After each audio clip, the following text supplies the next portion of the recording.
And a very warm welcome to all of you. I'm Neha Bhardwaj-Alter and this is Game On. Welcome to a brand new week.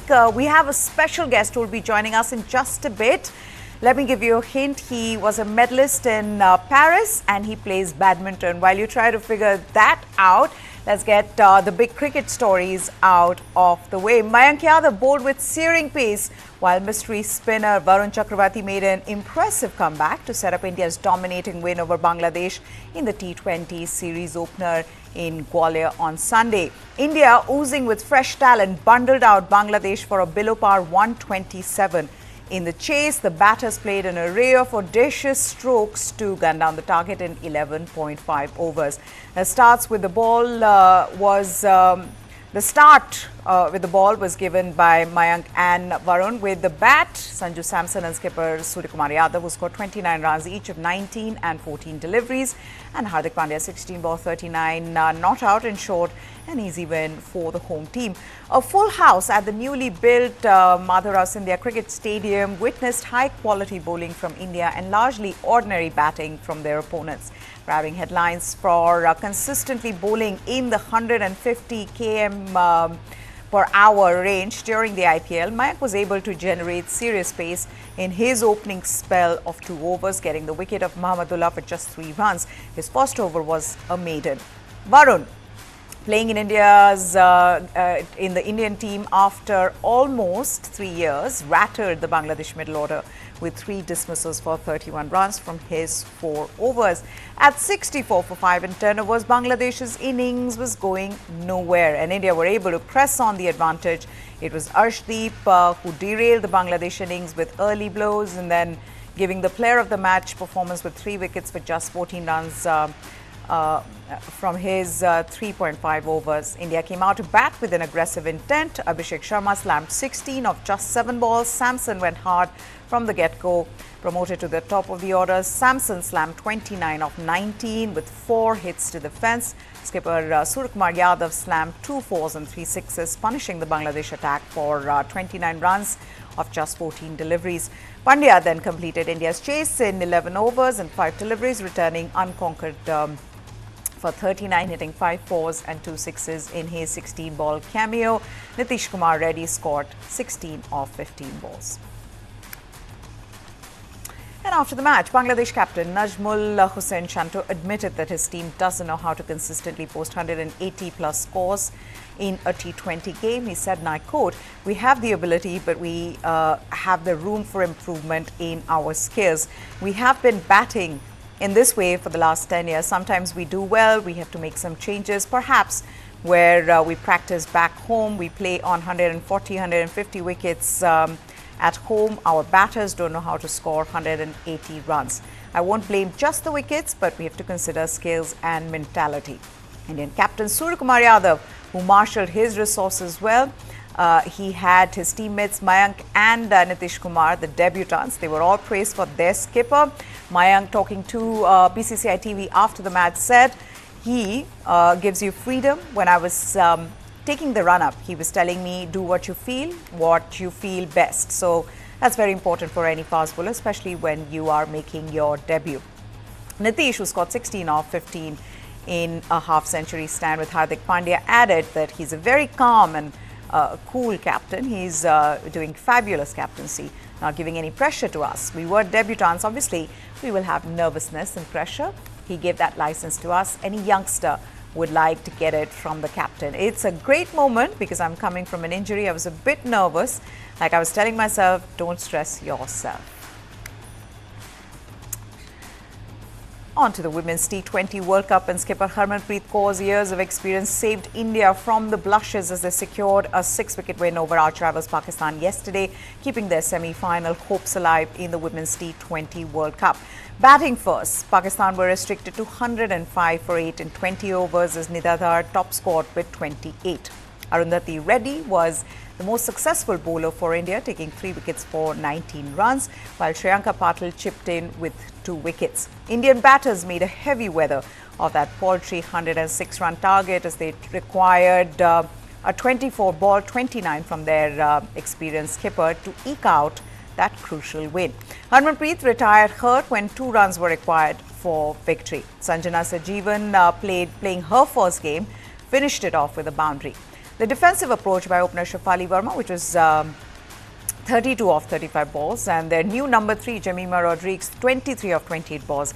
That meant India could not boost their net run rate, which could prove very costly in the larger context of making it to the last 4 stage. Despite the victory, India's net run rate is currently minus 1.217, and they remain below Pakistan, who are in the 3rd place with the NRR of minus 0.555.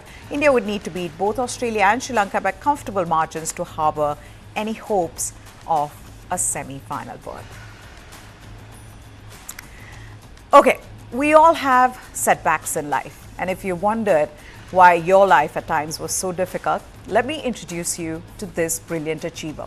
At 15, he was excited by everything life had to offer. He played and loved football. He was very good at it. He wanted to join the Navy just like his father, but destiny had other plans. In a terrible, terrible train accident, this teenager damaged his leg beyond repair. He was bedridden for months. He needed prosthetics on his left foot. And in this horrific moment of absolute despair, Nitesh Kumar decided to grab his life back.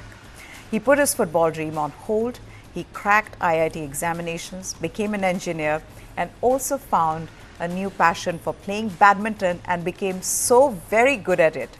Nitesh Kumar is a hero we all must salute. He joins us on News 9, Paralympics gold medalist in men's SL3 category from Paris. Nitesh, first of all, congratulations, and you're very welcome to this show. Thank you so much. Thank you for having me.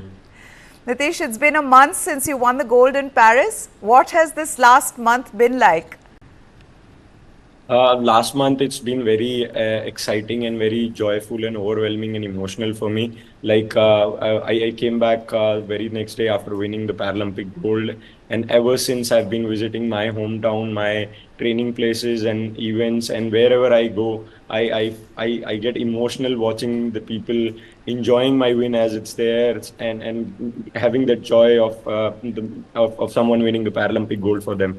So it makes me very emotional when I see everyone enjoying the gold and feeling that pride. Okay, I've also seen you, on Instagram meeting a lot of celebrities. There have been film stars, politicians. Does it all seem a bit unreal at times?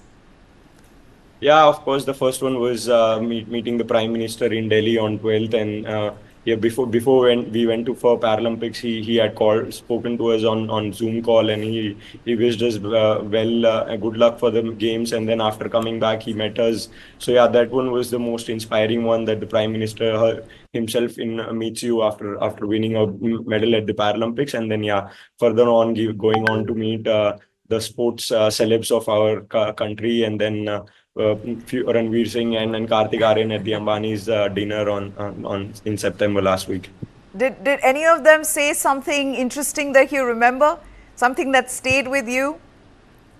Yeah, I remember the conversation with both Kartik Aaryan and Ranveer Singh. I spoke to Kartik Aaryan about his movie Chandu Champion, which inspired me before going to Paralympics and made me realize how huge it is to qualify for Paralympics and represent India there. And then I met Murli Kant sir there at the screening of the movie, and then he wished me luck. And now I got to meet him as well at the Ambani's dinner, and then he was happy that the conversation we had during that time was good, and he wished me good luck for gold. And then I came back with the gold, so he was also happy about it. And then Ranveer Singh was talking to me about how his wife beats him under 10 in badminton, and then how proud he is about my win. So yeah, it was very fun and inspiring to meet everyone and have fun conversations with them.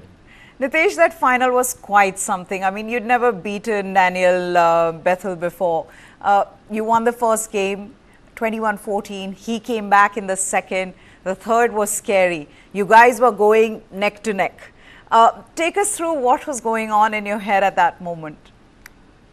Like when I was stepping into the final, of course, I never had won against him. He had won 9 times against me. Yeah. But I knew that it's gonna be equally pressurable for both of us to play the final because it's huge for both of us. It was my first Paralympics and my first final. It was his second Paralympics and second final. He had won silver in the previous one, so he was also tends to go out there and win his gold, and I was out there fighting for my goal. So it was equally pressurable for both of us. And then I started with a strategy to just get used to the atmosphere, the drift, the crowd, the lights, the courts, everything. And then initially I could feel like, he's losing out, he's calm and he's getting impatient. So I just wanted to stand there and then give my best and be calm and not to lose out my temper.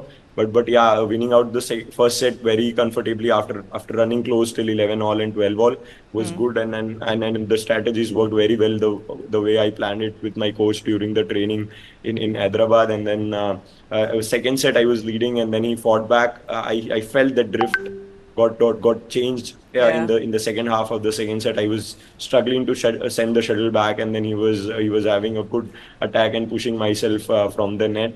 But yeah, again moving to the third set, I knew how it's gonna be in the other side, so I tried to keep the lead match close to the point so that he doesn't get the upper hand. And then yeah, of course, 2021 down in the final set.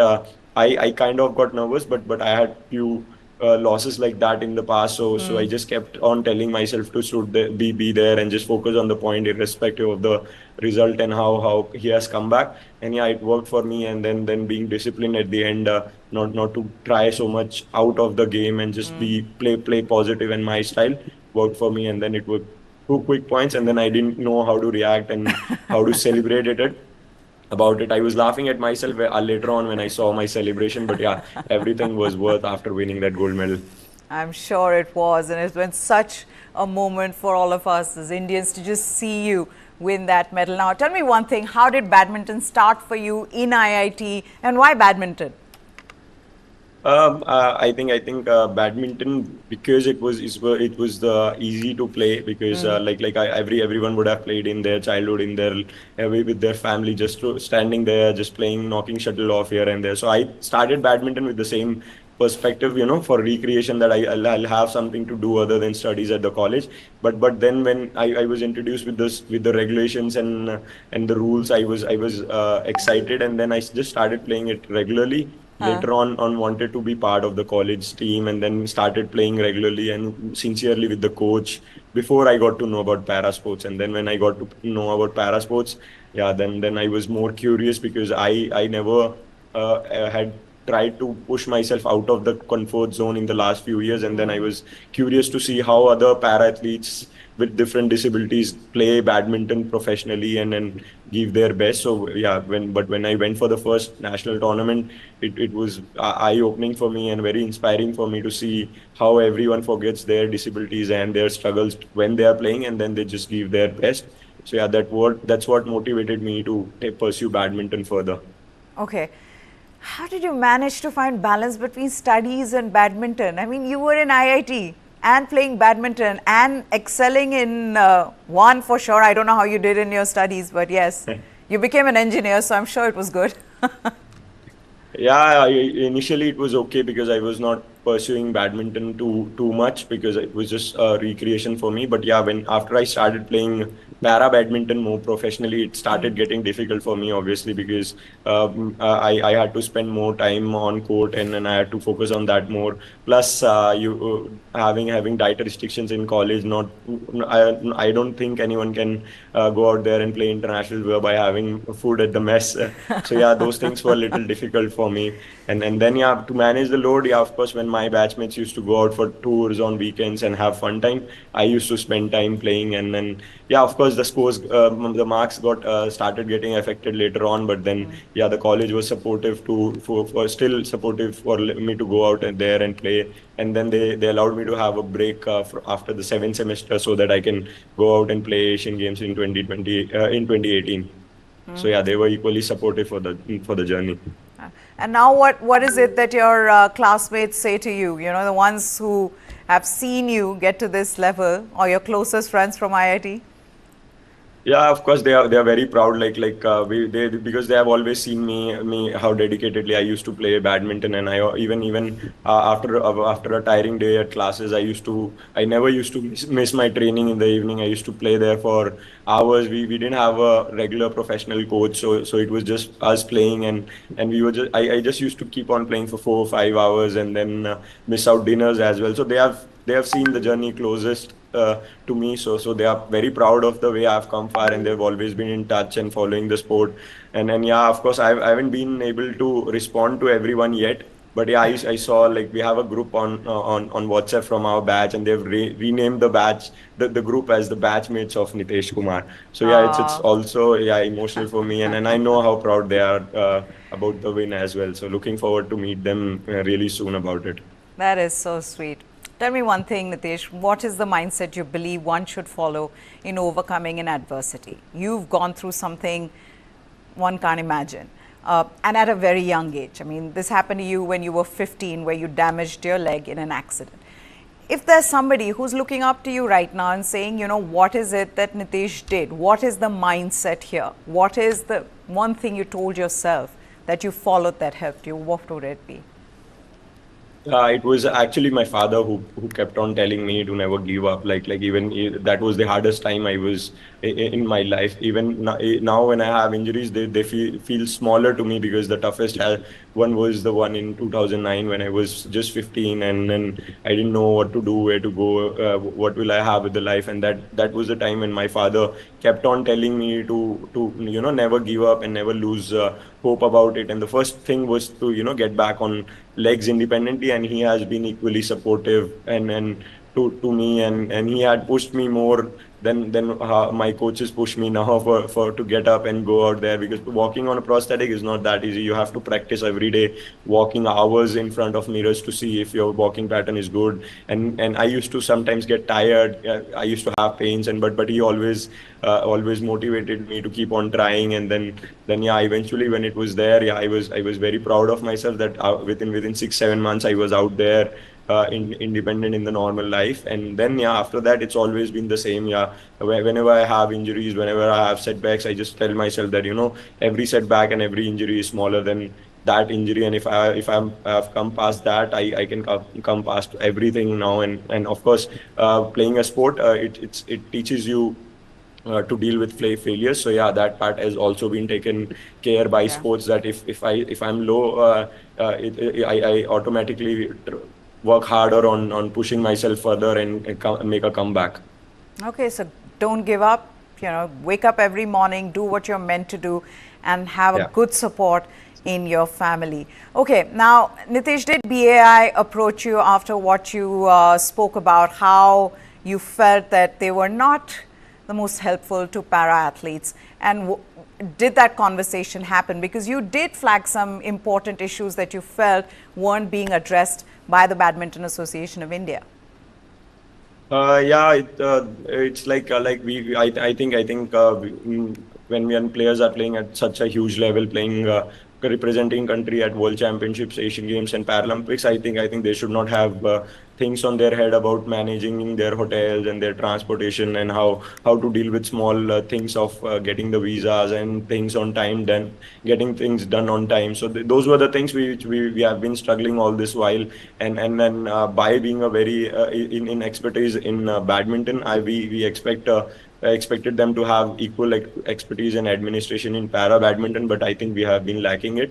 So yeah, still waiting for to hear from Bai about it. Like we haven't have a conversation, and we didn't have a discussion about from what players' perspective is and what we need things to get sorted off. But still looking forward to it, and just hoping to have a good administration so that players don't have to worry about small things, and everything is transparent and everything is well informed, well communicated, so that we can just go out there and focus on our sport and playing. Now, you're an engineer, an IIT graduate. How do you think technology can impact para sports in the coming years? I think we have been doing well technically as well. Prosthetic has been the most helpful for me. Before COVID, I used to play with a small with a normal play walking prosthetic, and then during COVID, I got myself a good prosthetic from Artificial Limb Center Pune. So yeah, getting introduced to a sports prosthetic has always been the plus point in my career after COVID. So yeah, I think that in the same way we can uplift others' game as well, having the good support of sports wheelchair and good prosthetics, and then working out on our training with more technically sound equipments of there's a equipment called there's a software called game and it analyzes your game, how much shuttles are you hitting outside, how much which which corner of the court you're going less, you're struggling. So I think these things might help players more with the analysis and then working more soundly on their game. Nitesh, I mean, you had this terrible adversity, a terrible setback. You came back at 15, you recovered from that. You graduated from IIT. You're a gold medalist at the Paralympics. Do you wake up some days and say, yeah, I'm a star, yeah? There's nothing that I cannot do?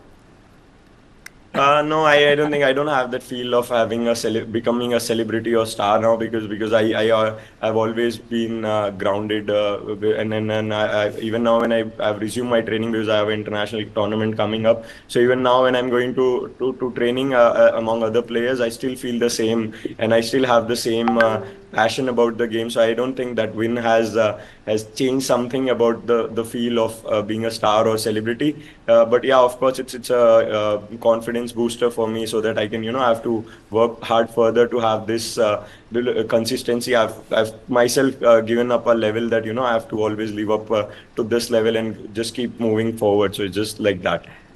You know what, you can cut yourself some slack and you can call yourself a star, because you truly are one. What you have done is you've taken a path that's not very usually taken by people. Most of the people would not be able to get to the point where you have, with whatever limitations you found along the way. It is so much fun, and I'm honored to have this conversation with you, Nitesh. Thank you for joining us here. Thank you so much. It was lovely speaking to you. Thank you. There you have it, Nitesh Kumar, Paralympic gold medalist in badminton. Yes, SL3 category, superb final that he won against Daniel Bettel of the Great Britain, and helping India get to that absolutely incredible total of 29 medals. That's it then on this special edition of Game On. Goodbye. Thanks for watching.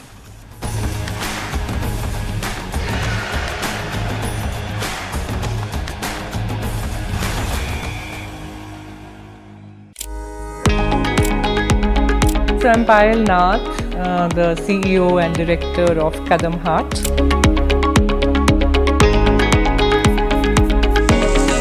We're working with people, we're working with emotions, we're working with hands, we're working with nature. We are very clear, we want to commit to livelihoods, we want to commit to the planet, we want to impact 1 million artisans, which is 1 million families minimum. Be the change that you want to see. This and more. Streaming on News 9 Plus. News is now content. Subscribe and get free vouchers.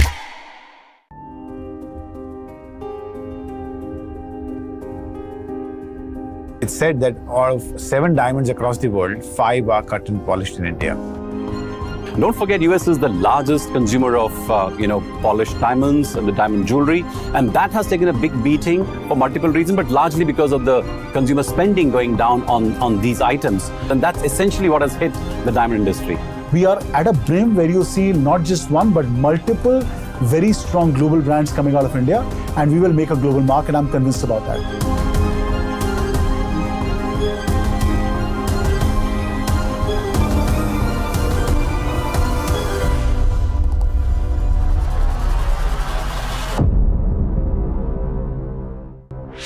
This and more. Streaming on News 9 Plus. News is now content. Subscribe and get free vouchers. Who am I? Nobody can crack that mystery. there is a certain expectation of me. That's the only contradiction. Life itself is stranger than fiction. I was a perfectly normal person born in an abnormal world. I really didn't understand why is it different. Just imagine a child who is bullied every day.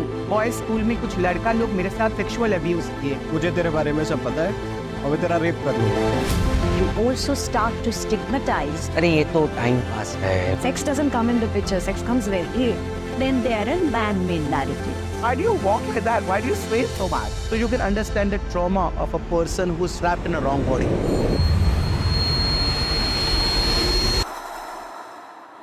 But nothing can bind life. We have to reclaim the lost position. We fought for more than 10 years. Today I'm the mother of the industry. I'm a first transgender member judge. You can't walk in everybody's shoes. This is what I'm comfortable with. They just are what they are. You become the light yourself. That is the change that I was looking for. When I recognize myself is a small story, but it's an interesting one.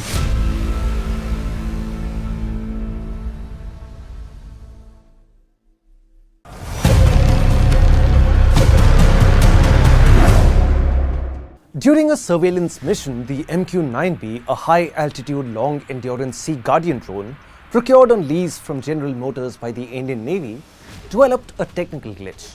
Although it was navigated to a safe area and a controlled ditching performed off the coast of Chennai, it has raised serious concerns about an already controversial and expensive MQ-9B deal with the US. Why do incidents involving the MQ-9B have India worried? News 9 Plus decodes. Let us look at a few other incidents involving the MQ-9B. Apart from this technical failure of the Sea Guardian, what has set alarm bells ringing are the claims made by Houthi rebels that they have brought down a number of MQ-9B drones down in the recent past. The latest claim came from the Yemeni military, which said that it brought down 2 drones in a week's time in Yemen's Marib and Sada provinces. They claim to have brought down the 9th such drone in almost a year. What is India's biggest concern? With Houthis allegedly bringing down these drones so easily, what chance does the MQ-9B have against India's adversaries like China and Pakistan? The military capabilities of Houthis in Yemen are nowhere close to the sophisticated anti-missile systems and offensive platforms of China and Pakistan. In fact, it is because of these two countries that India is willing to purchase these expensive drones. The 2020 Galwan clashes could have been a trigger.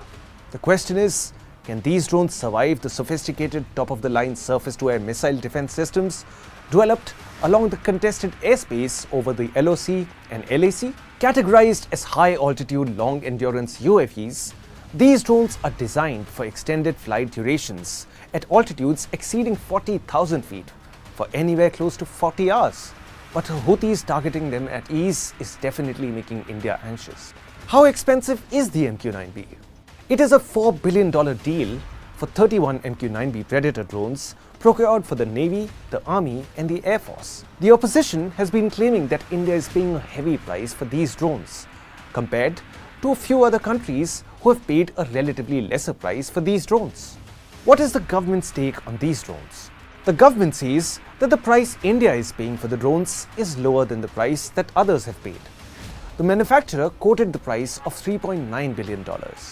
After negotiations, it was brought down to $3.1 billion. Of the 31 MQ-9Bs, 15 are for the Indian Navy and 8 each for the Air Force and the Army. Apart from the drones, India is also asking for the transfer of technology as well as the maintenance, repair and overall facility in India.